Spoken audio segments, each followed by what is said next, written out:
So we've followed this whole journey of King Asvapati, 300 pages of it. And we've seen finally, the vision of the Supreme Divine Mother and their conversation. And finally, her promise. Last week we read her promise in fulfillment of all that he has done and his prayer, his aspiration. She says, one shall descend and break the iron law.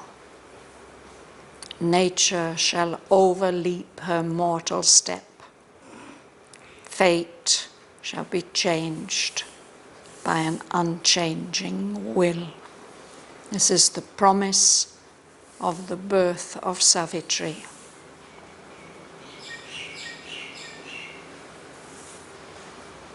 So I'll read on from there.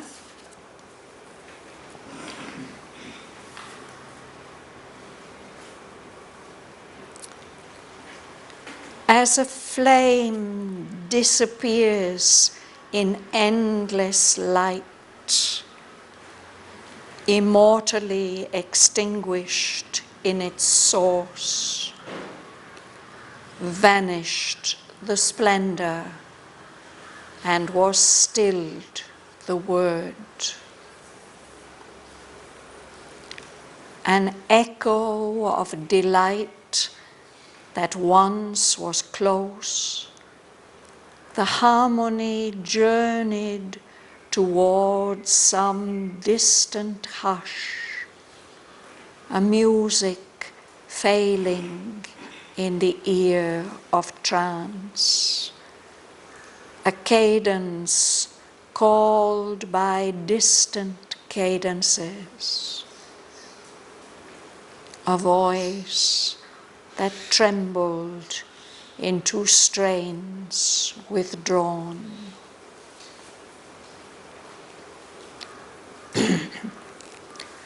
Her form retreated from the longing earth, forsaking nearness to the abandoned sense, ascending to her unattainable home.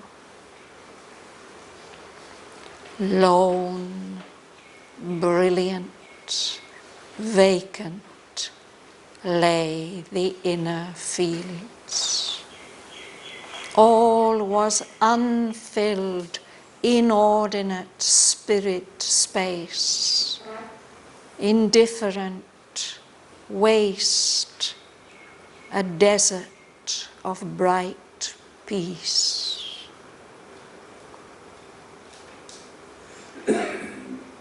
Then a line moved on the far edge of calm. The warm-lipped, sentient, soft, terrestrial wave. A quick and many-murmured moan and laugh came gliding in upon white feet of sound. Unlocked was the deep glory of silence heart. The absolute, unmoving stillnesses surrendered to the breath of mortal air, dissolving boundlessly the heavens of trance collapsed to waking mind.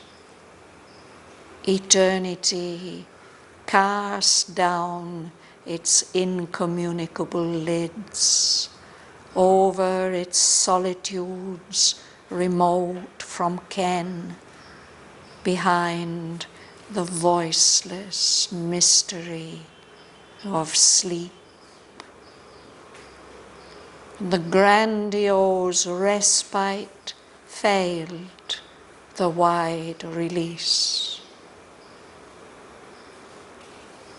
Across the light of fast receding plains, that fled from him as from a falling star, compelled to fill its human house in time, his soul drew back into the speed and noise of the vast business of created things. A chariot of the marvels of the heavens, broad-based to bear the gods on fiery wheels, flaming he swept through the spiritual gates. The mortal stir received him in its midst. Once more he moved amid material scenes, lifted by intimations from the heights, and in the pauses of the building brain, touched by the thoughts that skim the fathomless surge of nature and wing back to hidden shores. The eternal seeker in the aeonic field, besieged by the intolerant press of hours, again was strong for great, swift-footed deeds. Awake beneath the ignorant vault of night, he saw the unnumbered people of the stars and heard the questioning of the unsatisfied flood, and toiled with the form maker, measuring mind.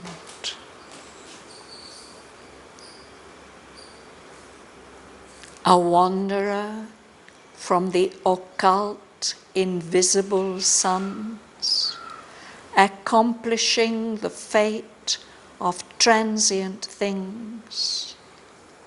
A god in the figure of the arisen beast, he raised his brow of conquest to the heavens, establishing the empire of the soul on matter and its bounded universe as on a solid rock in infinite seas.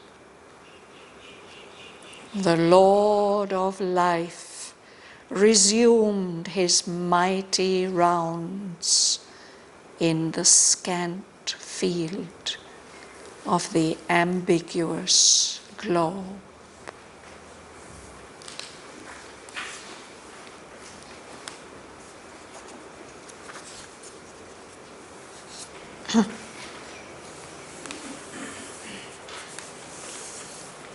Rosa? As a flame disappeared in endless light, immortally extinguished in its source, vanished the splendor and was stilled the world. Yes.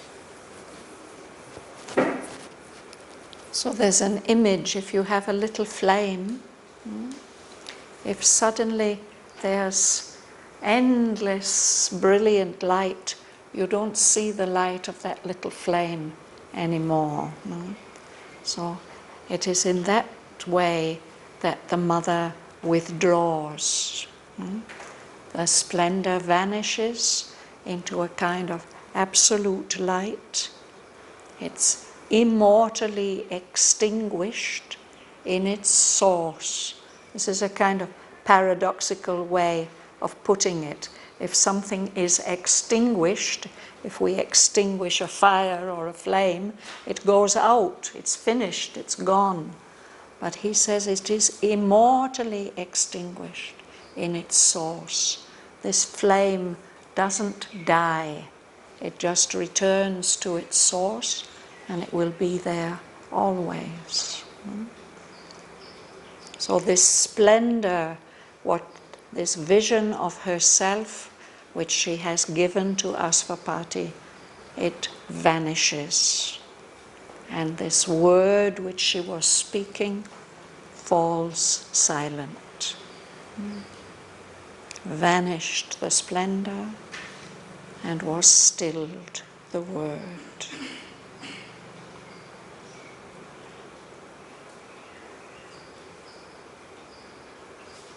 Francesca? An echo of delight that once was close. The harmony journeyed towards some distant hush. The music fading in the ear of trance. A cadence called by distant cadences. A voice that trembled into strains withdrawn. So that wonderful sound of the mother's voice is prolonged. The word is stilled, but there's a kind of echo of that beautiful sound of her voice. That delight was close to him, now it's not close anymore, but that echo is traveling, that harmony is traveling towards some distant hush, fading away into silence. It remains echoing in the inner ear, a music failing in the ear of trance. He'd been in trance, hearing. Now that the sound, the memory of that voice is failing. The cadence, this is also a word for music, particularly for music which is coming to an end, which is coming back to the bass note.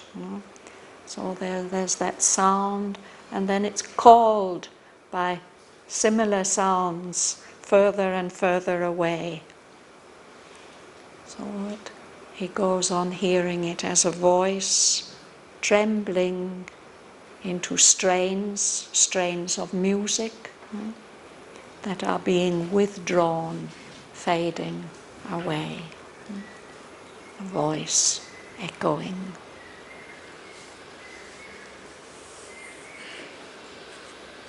Connection.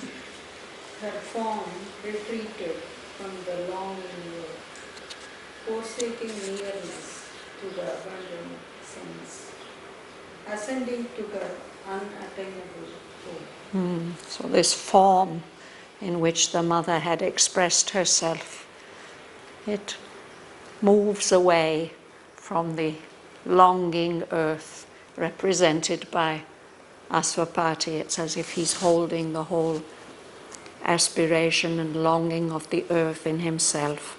Now she's withdrawing. She is formerly, she was near to his senses. He could see and hear and feel her. She's leaving, forsaking, abandoning that nearness. And his senses feel abandoned. They feel bereft, that something beautiful has gone away.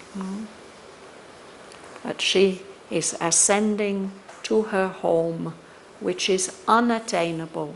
It can't be reached. Can't be. He can't reach there.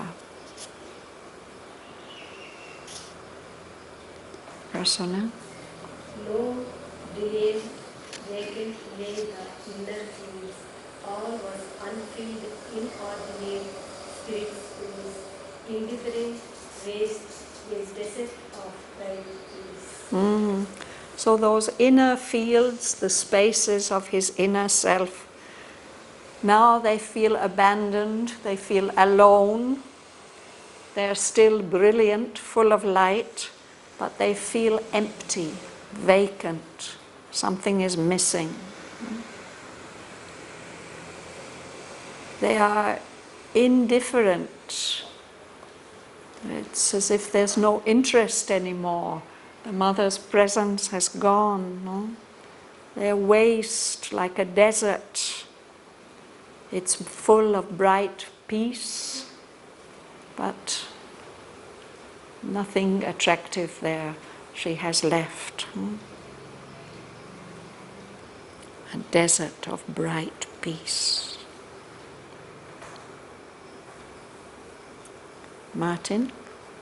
Then a line on the far edge of calm, the warm-lit, sentient, soft terrestrial wave, it weeps in many murmured moan and laugh, came gliding in upon wide feet of sound. So there it's like a desert, and then far away on the horizon of this desert, something moves, and it's like a flow of water coming, a wave. It's a soft wave. It has warm lips, it's living.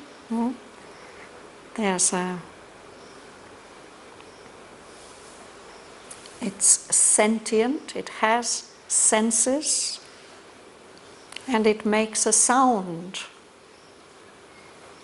A many murmured moan. There's a sound with many sounds within it, many voices murmuring in that overall moan. A moan usually is a sad sound, but there's also a laughter there. And he says it is quick. I've mentioned this word before, that it has two senses. It has the meaning of quick, moving quickly, speedily, speed, but it also means alive. We make a distinction between what is quick and what is dead. So here this is a living wave. It's full of life and movement. And it's gliding in like a wave as if it's coming in over the sand. There'll be an edge of foam. He says these are like white feet of sound. The wave makes a sound as it comes in over the desert of bright peace. Joel. Unlocked was the deep glory of silence heart, the absolute unmoving stillnesses, surrendered to the breath of mortal air, dissolving boundlessly the heavens of trance, collapsed to waking mind. Thank you. So it's as if this deep glory of silence heart, it's been protected, it's been locked up. It is a secret place, but now it opens up, or it gets opened up, and those absolute unmoving stillnesses, they surrender, they give way to the breath of mortal air, this air that we know, this air that is subject to birth and death. So these heavens of trance that Aswapati has been experiencing, it's as if they dissolve boundlessly. They don't really have borders, but they're just fading away.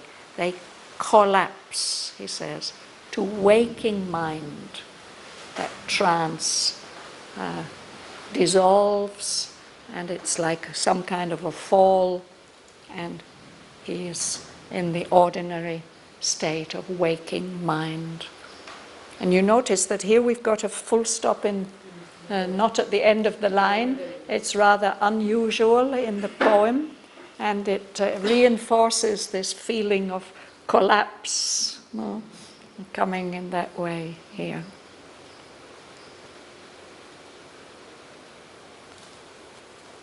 Mahalingam.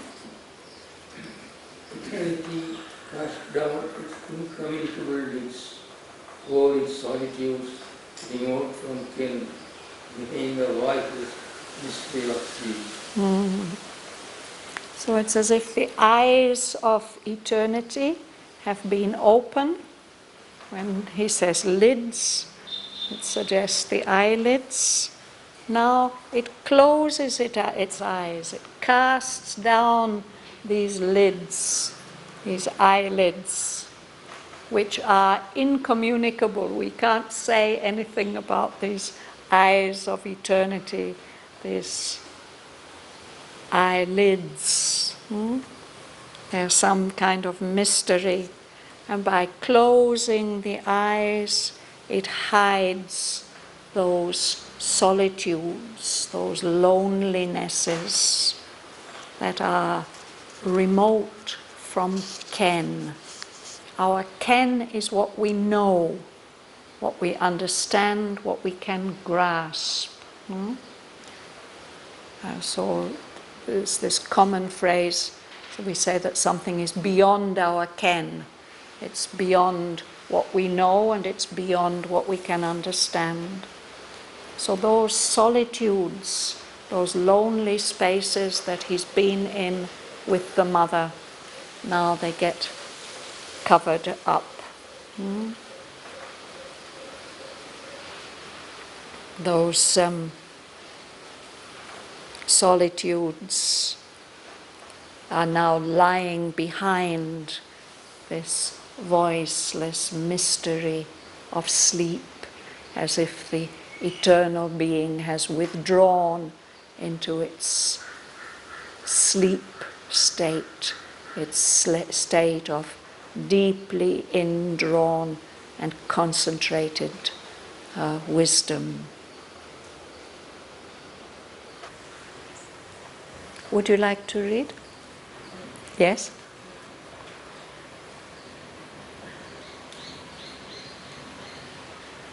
The controls of his white feet, the light release. Across the light of fast receding flames, that fled from him as from a fallen star, compelled to fill its human house with time. His soul drew back into the speed and noise of the vast business of creative things. Yes. So it's been a kind of respite, a relief, a break from all the business of life, this grandiose respite, this time of silence that he has spent with the mother, and this wide release in which he was free of his body and of his instrumental being. Now his soul is compelled to return, and it has to return to fill its human house in time. It's the body that it's looking after, no? And so it returns from those vastnesses across the light of fast receding plains, as if he's coming down, and so it seems as if those plains are traveling away from him. The soul is coming down into the mortal body again. So his soul drew back, it came back into the speed and noise of the vast busyness of created things. We talk about business, all this exchanging and wheeling and dealing, but of course we can see from the way that the word is spelt that it's connected with busyness, with being occupied, with having a lot to do. So that's life. So he had been in that state of wide release. Now the soul has to come back into all this many-murmured moan and laugh and this vast busyness of created things. And then there's a wonderful image. Would you read it, Yuli? A chariot of the marvels of the heavens, broad base to bear the dot on the fiery hills. Flaming, he swept through the spiritual gates. Yes. So his being is like a chariot for the gods. This is an image which is used in the traditional stories about these great rishis who join the gods, who offer the gods their capacities, their energies, their will, their strength, to help the gods in that battle against the forces of darkness. So he is one of those great beings. So Sri Aurobindo says his whole being is like a chariot. We have these images of King Pururavas, for instance. Sri Aurobindo has written a poem about the story of King Pururavas and the Apsara Urvasi. And Pururavas was the chariot driver for the king of the gods, for Indra in the battle.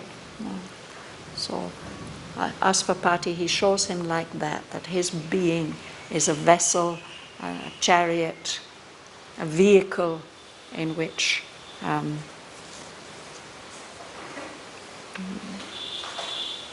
he can carry the gods on fiery wheels, full of energy. So with all that energy, bringing the powers of the gods with him, flaming, he sweeps through these spiritual gates and comes back into the world like that. The mortal sphere received him in its midst. Once more he moved amidst material scenes, lifted by intimations from the heights, and in the pulses of the building brain, touched by the thoughts that skim the fathomless surge of nature and wing back to hidden shores. So here he's received back into the mortal stir, the movement of the human world. It receives him into its midst. So once more, he's moving amid material scenes. Actually, we've been following him on his journey from level to level ever since he started to rise up the world stair. But now he's really back in the world. He's a king, he's a ruler, he has responsibilities. No?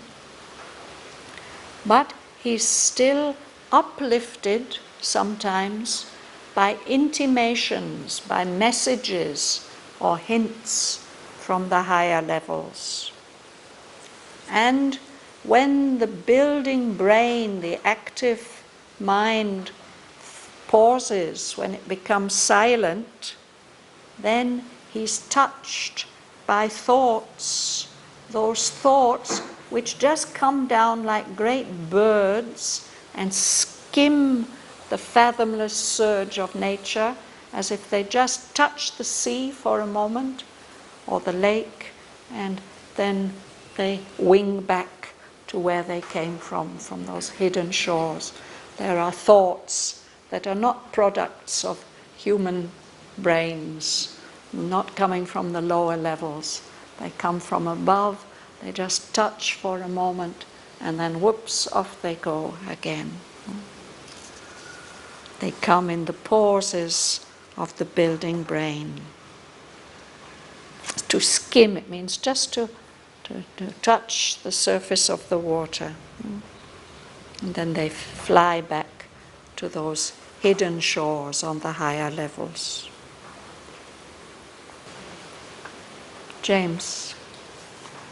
The eternal seeker in the ionic field, besieged by the empowering press of powers, again was strong for great swift-footed deeds. Mm-hmm. So here King Asvapati is referred to as the eternal seeker. That's what he embodies, that's what he represents, that eternal aspiration and seeking and longing, which is, of course, a representative of the divine in us. Here he is in the field, the aeonic field, the field of vast time. But in the mortal body, he's besieged, he's as if he's being attacked by the intolerant press of the hours. That's what we experience all the time. No, hurry up, it's time. Do the next thing. So here he is again. He's his royal, powerful personage, strong for great, swift-footed deeds, big, powerful, important actions that have to be undertaken quickly and promptly.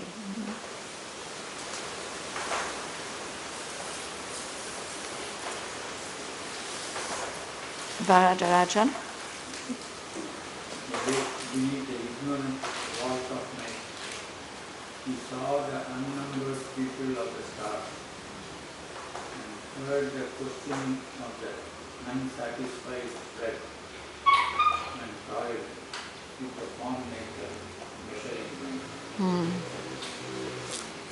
So now he is back on earth, he's awake in the night, this ignorant vault, this covering of darkness, the night sky. He sees in the night sky those unnumbered people of the stars, each of them a being representing a truth, a light.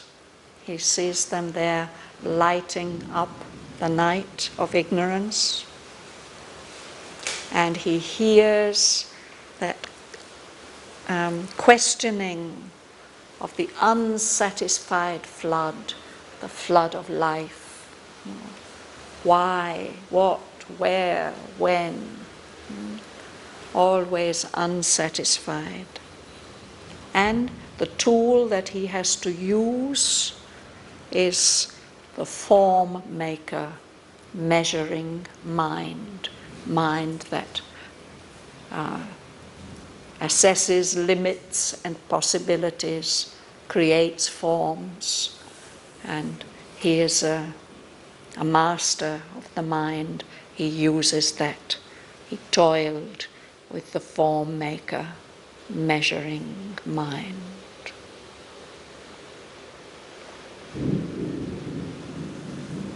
Would you read?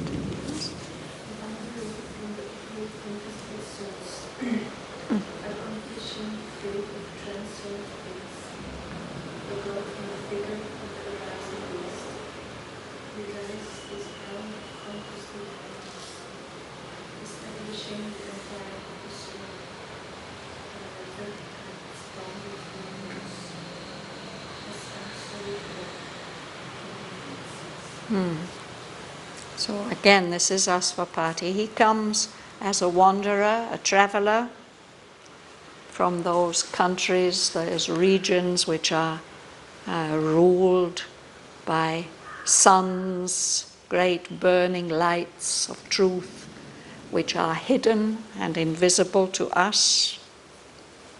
He's come here, he's left those regions and come here on earth to accomplish the fate of transient things, to do something to help complete the destiny of all these passing things in this mortal world.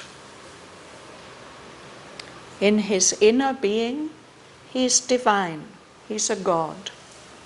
But here he appears in the figure of the arisen beast.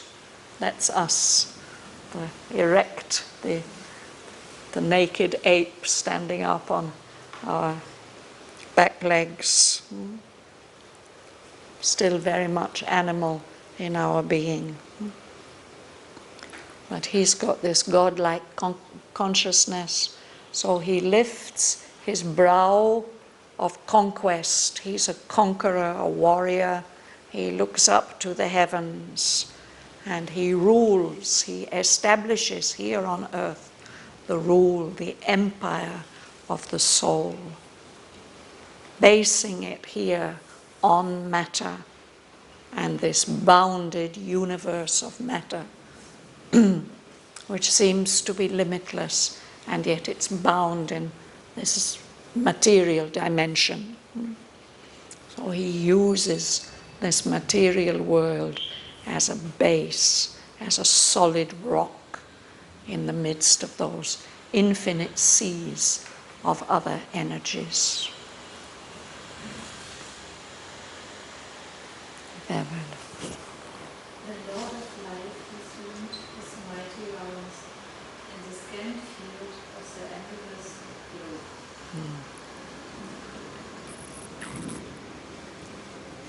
So here he's called the Lord of Life. His name is Asvapati.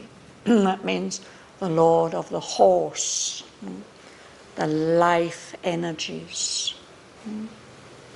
So he's completely in control of the life energies, not only his own life energies, but the life energies of the universe.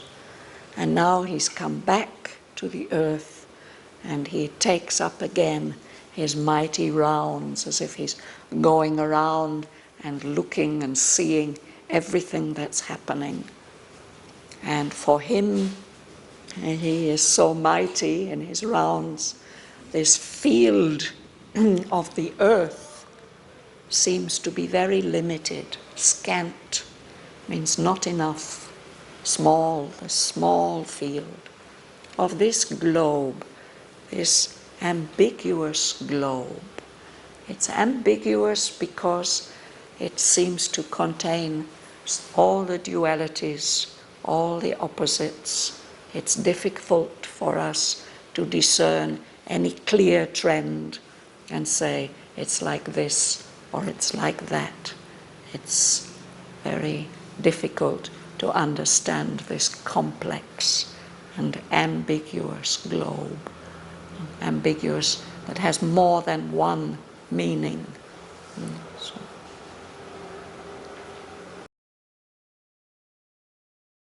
As a flame disappears in endless light, immortally extinguished in its source, vanished the splendor and was stilled the word.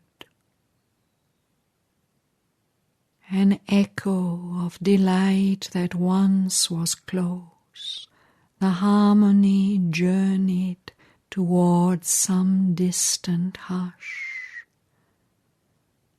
a music failing in the ear of trance, a cadence called by distant cadences, a voice that trembled into strains withdrawn.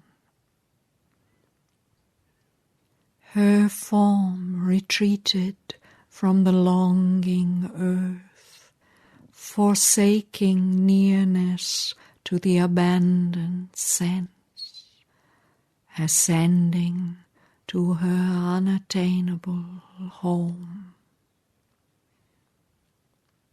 Lone, brilliant, vacant, lay the inner field. All was unfilled, inordinate spirit space, indifferent waste, a desert of bright peace.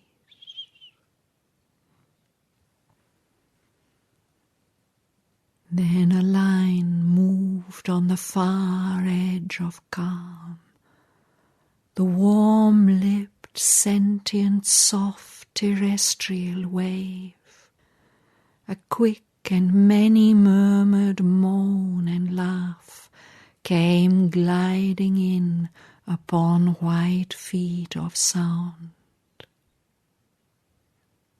Unlocked was the deep glory of silence heart, the absolute unmoving stillnesses, surrendered to the breath of mortal air, dissolving boundlessly the heavens of trance, collapsed to waking mind. Eternity cast down its incommunicable lids over its solitudes remote from ken, behind the voiceless mystery of sleep. The grandiose respite failed, the wide release. Across the light of fast receding plains that fled from him as from a falling star, compelled to fill its human house in time, his soul drew back into the speed and noise of the vast business of created things. A chariot of the marvels of the heavens, broad-based to bear the gods on fiery wheels, flaming he swept through the spiritual gates. The mortal stir received him in its midst. Once more he moved amid material scenes, lifted by intimations from the heights, and in the pauses of the building brain, touched by the thoughts that skim the fathomless surge of nature and wing back to hidden shores. The eternal seeker in the aeonic field, besieged by the intolerant press of hours, again was strong for great swift-footed deeds. Awake beneath the ignorant vault of night, he saw the unnumbered people of the stars, and heard the questioning of the unsatisfied flood, and toiled with the form maker, measuring mind. A wanderer from the occult invisible suns, accomplishing the fate of transient things, a god in the figure of the arisen beast, he raised his brow of conquest to the heavens, establishing the empire of the soul on matter and its bounded universe, as on a solid rock in infinite seas. The Lord of life resumed his mighty rounds in the scant field of the ambiguous glow.